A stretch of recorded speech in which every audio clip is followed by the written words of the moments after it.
Si bien tenemos la fortuna de vivir en un mundo donde los investigadores cuentan con todo tipo de herramientas útiles a su disposición, es una realidad estadística que muchos países en el mundo tienen hoy tasas más bajas de resolución de crímenes que en años anteriores.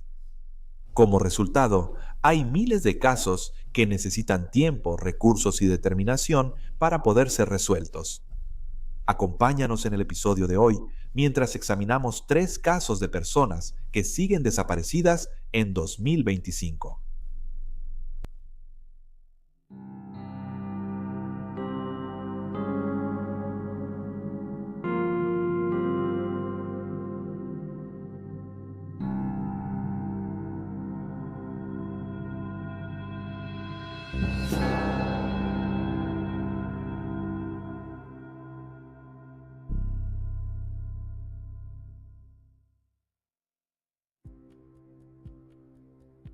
Daniel Barter. El 16 de junio de 1959, Daniel Barter, de 4 años, ayudó a sus padres y a 3 de sus 6 hermanos a cargar el auto para un viaje de campamento a la bahía de Peredido en Alabama, una playa donde disfrutarían al aire libre con algunos familiares. Pero 2 días después, el evento familiar se convirtió en una pesadilla cuando Daniel desapareció repentinamente. Sus padres recordaron que esa mañana del día 18, él seguía descalzo y con los mismos calzoncillos grises de la noche anterior. El pequeño tomó un refresco y empezó a jugar cerca, pero solo unos minutos después, su madre, Maxine, volteó a verlo y se dio cuenta de que ya no estaba ahí. Ella llamó a su esposo, Paul, y la familia comenzó a buscar por la zona, pero nadie había visto al niño de 4 años. En las horas siguientes, las autoridades buscaron tanto en tierra como en el agua, utilizando sabuesos, helicópteros, buzos y oficiales a caballo.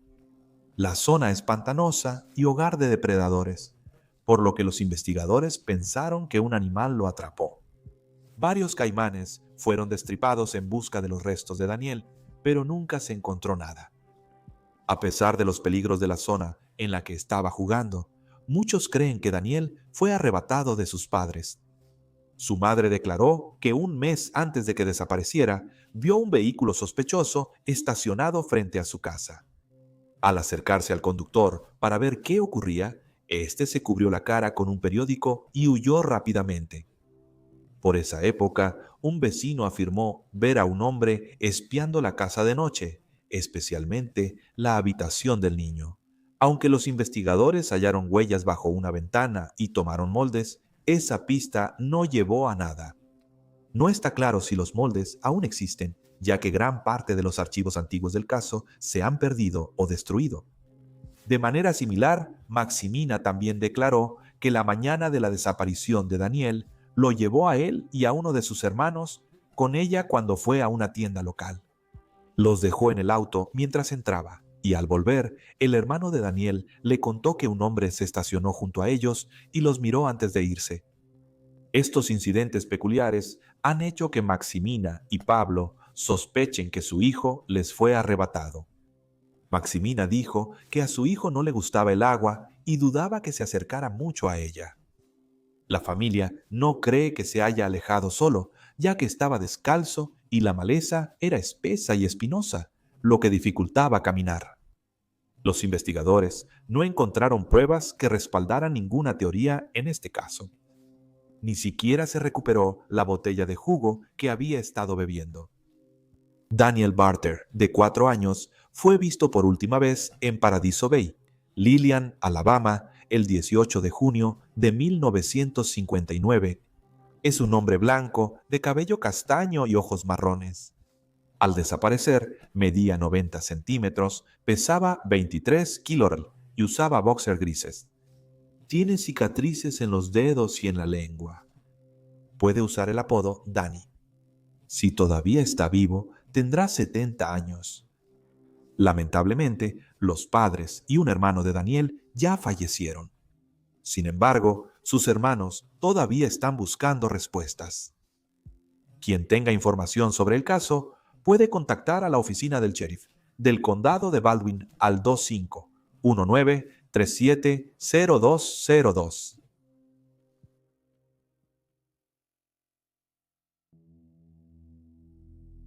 Steve Arrowwood.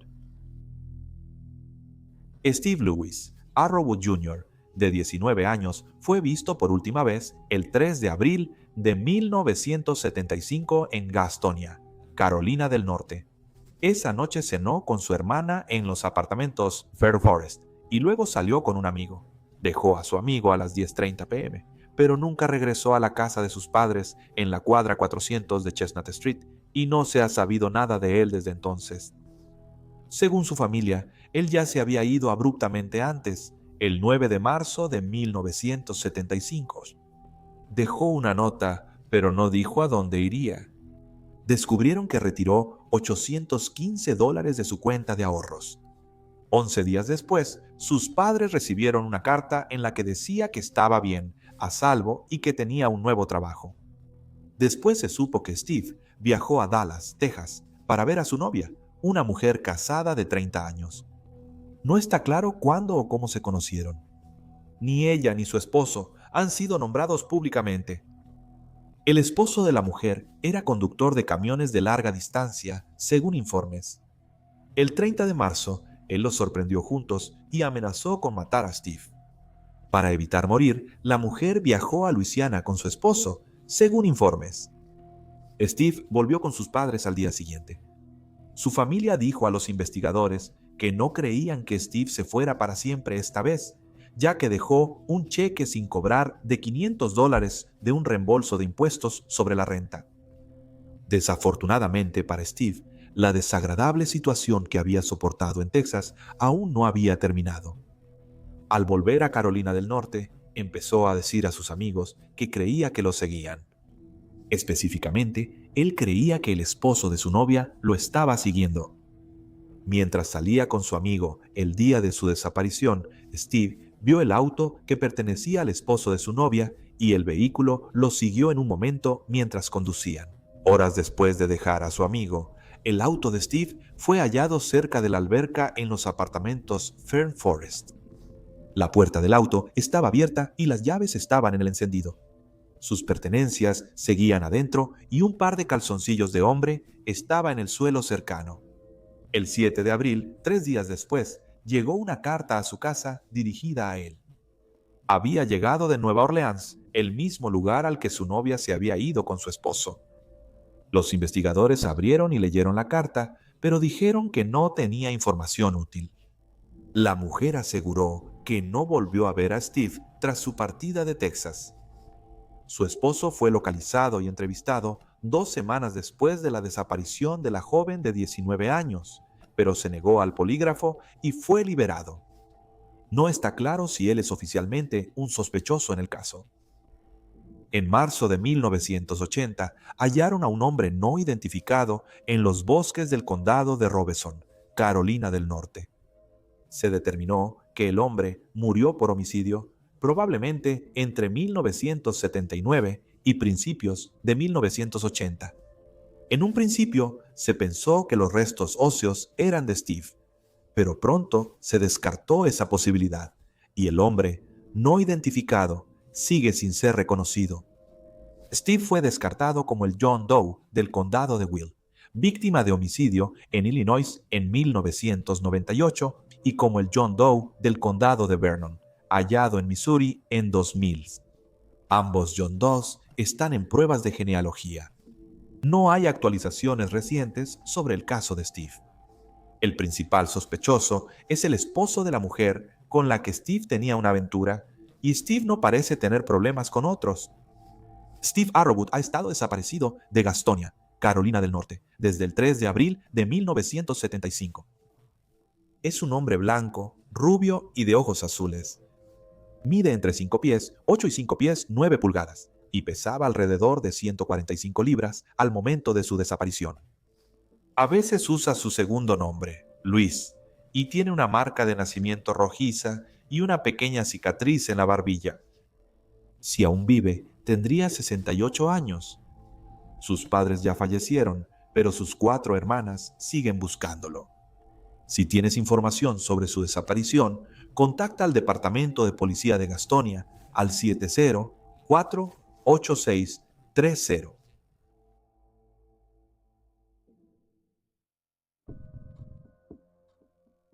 Los hermanos Bosella. Charles C. Farquhar Costa Bosella, de 3 años, y su hermano William Billy Bosella, de 2, fueron vistos por última vez el 9 de octubre de 1986 en Rochester, Nuevo Hampshire. Fueron secuestrados por su padre, que no tenía la custodia, Charles Martin Bosella Jr. Bosella conoció a la madre de sus hijos, Ruth Parker, a través de un anuncio personal en una revista de naturaleza en 1981. La relación inició con cartas y llamadas, pero tras meses de idas y vueltas, la pareja finalmente se conoció en persona. Tras la reunión, Ruth decidió mudarse a New Hampshire, donde vivía Bosella. Ella rápidamente le tomó cariño, describiéndolo como un hombre inteligente y que parecía honesto. Bosella se interesaba por los alimentos saludables, la bolsa de valores y era hijo único. Le dijo a Ruth que recientemente se había jubilado de dar clases en una escuela primaria y cuando hablaron sobre tener hijos, supuestamente le dijo que quería un salón lleno, aunque también afirmó que no sabía cómo hacer bebés, diciendo que ella sería la responsable de criarlos. Poco después, Ruth se embarazó y tuvo a su primer hijo a finales de 1982. Su segundo hijo, Billy, nació 2 años después. Durante los primeros años, la familia de 4 parecía feliz. La pareja ganaba dinero comprando y vendiendo casas, y Ruth podía pasar más tiempo en casa cuidando a los niños. Con los años, Bessela se volvió más retraída y pasaba menos tiempo con la familia. Algunos días apenas le hablaba a Ruth o a sus hijos, y en otros ni siquiera llegaba a casa por la noche. Bessela cambió tanto que Ruth casi no la reconocía. Era controlador, impulsivo y confrontativo. No quería que la madre de 2 hijos regresara a trabajar y creía que si salía de casa no tendría suficiente tiempo para criar a sus hijos. Era conocido por darle un presupuesto estricto para comida y artículos del hogar. Y cuando los amigos llamaban para hablar con Ruth, Bosella les decía que ella estaba ocupada. Incluso llegó al extremo de intentar convencerla de que su familia no quería hablar con ella, que no le importaba y que la habían olvidado por completo. La gota que colmó el vaso para Ruth fue que Bosella compró una casa para remodelar sin consultarla. Ella sentía que estaba demasiado deteriorada para vivir ahí con los niños, pues era oscura y tenía clavos saliendo de las paredes. La pareja acordó que Ruth viviría con CJ y Billy en un departamento hasta que la casa estuviera lista, pero Bosella complicó esto al poner todas sus pertenencias en una bodega y poner excusas para no darle lo que ella pedía. De repente, Bosella le dijo a Ruth que quería divorciarse. Ruth contrató a su propio abogado porque su esposo no le daba respuestas claras sobre la custodia y otros asuntos. Durante los procedimientos iniciales, ella notó que su esposo parecía mucho más preocupado por dividir los bienes que por cómo cada uno tendría acceso a los hijos. Ruth trabajó en un restaurante de comida rápida para llegar a fin de mes, mientras su sobrina cuidaba a los niños. Bosella dijo que llevaría a CJ y Billy mientras ella trabajaba, pero frecuentemente los dejaba con su padre, Charles Sr., y no los devolvía cuando prometía. El jueves 9 de octubre de 1986, Ruth dejó a los niños con la niñera y fue a trabajar. Esa mañana, Bosella recogió a los niños y le dijo a su futura exesposa que los devolvería el sábado. Pero el viernes la llamó para avisar que los llevaría a Connecticut a visitar a una tía y que llegaría tarde. Bosella llamó de nuevo el sábado por la noche y dijo que los niños querían quedarse con él hasta el lunes porque se estaban divirtiendo. Ruth recordó que escuchó a los 2 niños de fondo, pero Bosella se negó a dejarla hablar con ellos. Luego, cuando llegó el lunes, no había señales de él ni de los niños. Ruth fue de inmediato a la oficina de Bosella para averiguar qué estaba pasando, pero cuando llegó, la oficina estaba desierta. Un empleado salió del edificio con una caja y dijo que Bosella vendió el negocio el fin de semana, por lo que todos perdieron sus empleos. Ruth, preocupada porque su casi ex esposo se llevó a sus hijos sin intención de devolverlos, fue con su abogado. Intentó llamar a los padres de Becela, pero solo dijeron que no sabían qué pasaba. Luego fue a la bodega por fotos de los niños para la policía, pero se sorprendió al ver que estaba vacía. Más tarde descubriría que Becela había vendido todo en una subasta en los meses anteriores. Al volver a su departamento, descubrió que se llevaron todas las fotos de los niños. No quedaba ninguna. Becela destrozó la vida de Ruth. No solo le quitó a sus hijos y vendió sus pertenencias, también vació sus cuentas, se llevó su tarjeta de crédito y libreta de direcciones, probablemente para dificultar que contactara a su familia, y canceló los pagos automáticos de su auto meses antes, provocando su embargo cerca de la desaparición. A pesar de la urgencia del caso, Ruth tuvo dificultades para obtener ayuda de los investigadores. En ese momento no existían leyes claras sobre el secuestro parental, y los oficiales de policía creían que los niños estarían seguros con su padre. También afirmaron que encontrar a dos niños sin ninguna fotografía sería difícil. Así que Ruth preguntó a varias personas y finalmente una compañera de trabajo recordó que había grabado en video a sus propios hijos en un picnic del trabajo y que tal vez había captado a Billy y CJ en la cámara. Por suerte fue así. Las imágenes estaban borrosas, pero eran mejores que nada. Mientras asistía a la corte en las semanas posteriores al secuestro, un juez le otorgó la custodia temporal a Ruth, lo que motivó a la policía a acusar a Charles de interferir con la custodia. El 3 de abril del año siguiente, se emitió una orden federal de arresto por huir ilegalmente y evitar el enjuiciamiento. En los años siguientes, los niños fueron vistos en varios estados y los investigadores hallaron que Becela vivía fuera del sistema y posiblemente estaba armado. Aunque se puso en contacto con su propio abogado en un intento de obtener la custodia, nunca reveló su ubicación. Los padres de Becela intervinieron presentando una demanda civil contra su nuera, alegando que ella abusaba de los niños, pero los investigadores no encontraron pruebas que lo corroboraran.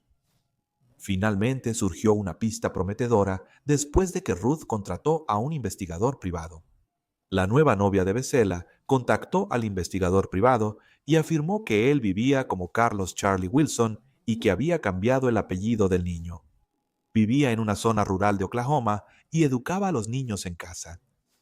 Llevaban una vida aislada y la novia dijo que Becela le había dicho expresamente que no hiciera preguntas sobre la madre de sus hijos. Aunque el investigador privado notificó al FBI, alguien le avisó a Becela. Al llegar, la propiedad ya estaba abandonada e incendiada. El investigador privado descubrió que Becela ya se había casado 2 veces antes. Cuando dejó a su primera esposa, supuestamente le dijo que era afortunada de no tener hijos porque se los habría quitado. El investigador privado pensó que Ruth fue elegida por su inteligencia y origen y que Becela solo quería a los hijos para él sin criarlos con ella. También se ha sugerido que los padres de Becela lo ayudaron con su plan. Se negaron a cooperar con las autoridades después de una entrevista inicial con el FBI. Ruth cree que Becela probablemente le dijo a CJ y Billy que ella está muerta, o al menos que no los quería. Las autoridades creen que crecieron sin saber que son desaparecidos, y el investigador privado dijo que Becela hablaba español y podría vivir con ellos en una zona remota de Sudamérica, con poco acceso a Internet y sin que se descubra que fueron secuestrados de niños. Ruth no ha dejado de buscar a los niños. Eventualmente, Ruth se volvió a casar y se convirtió en madrastra, pero nunca ha superado lo que Becela hizo. Le dijo al Centro Nacional para Niños Desaparecidos y Explotados: «Soy un amón hasta mi último aliento». Aún tiene la copia de su cuento favorito que les leía para dormir. Los hermanos Becela siguen desaparecidos. Fueron llevados de Rochester, New Hampshire, el 9 de octubre de 1986 por su padre sin custodia, Charles Becela Jr. Charles C. Becela, de 3 años, es descrito como un niño blanco, con cabello rubio y ojos azules. Medía 1,02 metros y pesaba 18 kilos al desaparecer. Su hermano, William Billy Bacela, tenía 2 años cuando desapareció. Es un hombre blanco de cabello castaño y ojos azules. Medía 90 centímetros y pesaba 16 kilogramos cuando desapareció. Los niños pueden usar los apellidos Amidon, Foster o Wilson, y si siguen vivos, tendrán alrededor de 40 años. Cualquier persona que tenga información sobre su caso puede llamar al Centro Nacional para Niños Desaparecidos y Explotados al 1-8084-35678.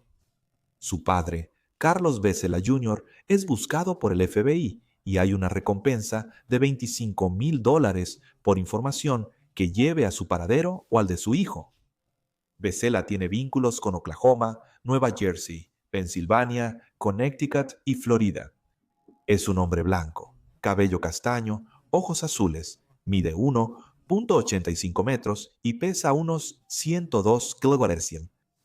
Puede usar lentes y tendría más de 80 años si aún está vivo. Debe considerarse armado y peligroso. Si tienes información sobre su paradero, puedes contactar a tu oficina local del FBI o enviar una pista anónima en tips.gov. Y ahí tienes los hechos. Deja un comentario abajo con tus teorías y especulaciones. Y recuerda darle like a este video y suscribirte para apoyar al canal. Gracias por ver, mantente alerta, mantente seguro y nos vemos la próxima vez.